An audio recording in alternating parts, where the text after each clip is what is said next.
I see him about once every 3 months. And how often do you have blood work done? I haven't had my blood work done, and that's my fault because he told me for like the last couple years to get it done, and I haven't done it yet. And you're My doctor gave it to me. He's like, "You're on an extremely low dose. It's only used in correspondence with the other ones. To what he gave it to me for was anger, because I was getting angry and snapping a lot, and it was getting dangerous to the point where I'd end up in prison again by just probably hitting someone with a hammer or like a pitchfork maybe or some Right. shit. And I didn't want. I mean, that's of course that's amplified. I'm just kidding around, but yeah, it was for anger. Are you on any other medications besides those, or that's it? Let me see. That's it. Very good. And why are you taking the anxiety one? I'm taking that just because that was prescribed to me. He said, I'm going to give you this anxiety one. If you start feeling pressure that things are getting out of control a little bit, it takes the edge off rather than turn into a drink. It's like it takes the edge off. I've never felt like it really. How often do you take that? I take that like twice a day. You take it in the morning and evening. Yeah. So tell me about your intervals of drug dosages. How do you take them? I take the slow burning time release lithium at night with the trazodone, 2 capsules of the trazodone, and 1 or 2 of the anxiety meds to aid. It all aids in the sleep and basically just knocks you out and then keeps it in your system. So keeps anxiety. See, because I'm taking this because I was on meth. And I was also on a lot of marijuana and alcohol. And so basically I'm taking these just to restore my brain until my brain can recover. I don't know how long it's going to take. Maybe 5 years. I don't know. Maybe never. Maybe I'll be on them forever. Okay. And how long have you been taking these drugs? Like off and on? Like since when did you start taking medications? I started taking these drugs. I started taking them in 03, I think. I said, well, to the doctor in the Salvation Army, I was in the program for the second time, and it was my second longest time of sobriety. But they said, I asked for the meds in the first place, and they said, no, you have to be clean at least 90 days. And that seemed like a lifetime, and I needed them now. And so the psychiatrist, I said, well, I'm going to go up to that building up there and where that crane is, and I'm gonna jump off. And he said, well, hey, that's on you. And I was like, are you serious? And he was serious, and mysteriously he was fired the next day, and I didn't even have to say anything. I didn't do anything. He was just gone, fired. I don't know why, but he was like saying shit like that to people, I guess, and he just didn't care. God saw it. He didn't care and got rid of him. Did you get another doctor who took care of you then? Well, then I went finally and I got meds like at the 4-month mark.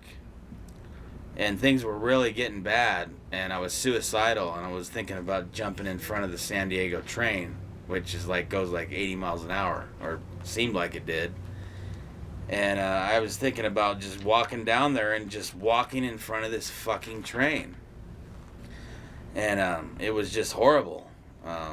And it was all because I was in love with this girl that I couldn't have. Plus, I was dealing with my untreated disease of addiction.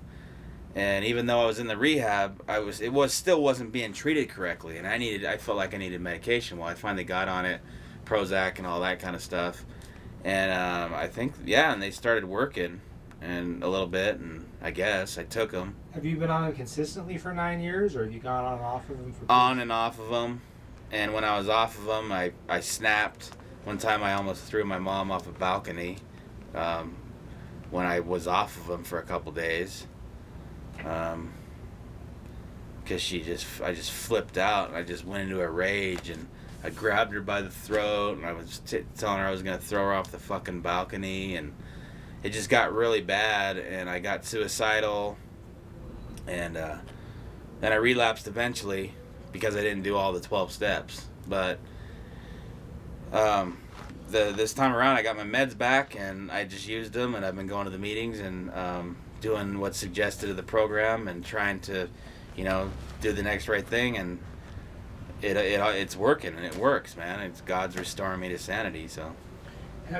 Very good, thank you. That's very. You're welcome, deep. John. Did you? And I'm serious. I mean, that's pretty touching that you had to go through all this, and it's a real battle you're going through. Well, it's pretty fucked up, yeah. But you know what? God's helping me, man. God's there. Have you read any of the instructions off of these bottles, or did you just listen to what they told you? Did you read up on it? No. Well, they gave me information to read up on it. I read up on it a bit. My doctor explained precisely what they do, the side effects. Have you had any side effects? Yeah, a limp dick. Has that been for the last 9 years or periodically? No, I mean, what happens is basically, you go on these meds, and then it's like weird when you're on them some of the time. It's like you look down and you could have swore you saw a baby dick down there. But it's like then all of a sudden when you go off of them, it grows back to normal size, and you're like, whoa, dude. So you're back to 2 inches at that point. Yeah, I'm back to about an inch. Okay. Well, and that could also just be stress too. Well, I don't know. It was always short and shriveled and crooked to the left, but. Okay. All right. Very good. Do you have any concerns about these medications, like long-term use? Do you think about? Well, yeah, I have thought about. Well, shit. I've thought like, these have got to. Everything filters through your liver and your kidneys, so. I'm thinking this has got to have some kind of impact on your liver and your kidneys, because when you take them and you can taste the chemical, and you can taste the chemical in it, and it's like, man, this shit has to cycle through everything. But one doctor said when I asked him about the liver and kidney thing, he's all, "Are you serious?" He's like, "You mean to tell me you're sitting there smoking meth and shooting dope and doing all these drugs and drinking all this alcohol, and you weren't worried about your liver and kidneys then, but you're asking about it now?" And I'm all, well, now it's like I'm in recovery and I'm actually thinking positively. Then I didn't care. Now I'm starting to actually think for a change, and wonder about what kind of quality of life that I do have left. I want to make sure that it's the best I can get. And he's like, spare me.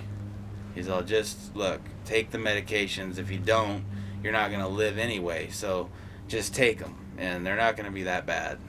So it's like the lesser of two evils. Yeah, exactly. Lesser of two evils. And then he said, you're going to experience side effects. You're going to be, it's going to take away from your sex drive, which was a good thing, because on meth, your sex drive goes through the roof, and the pituitary gland is stimulated with all the dopamine and serotonin all at once, and then you when you look at porno or you have sex, you just go crazy like a sexual freak.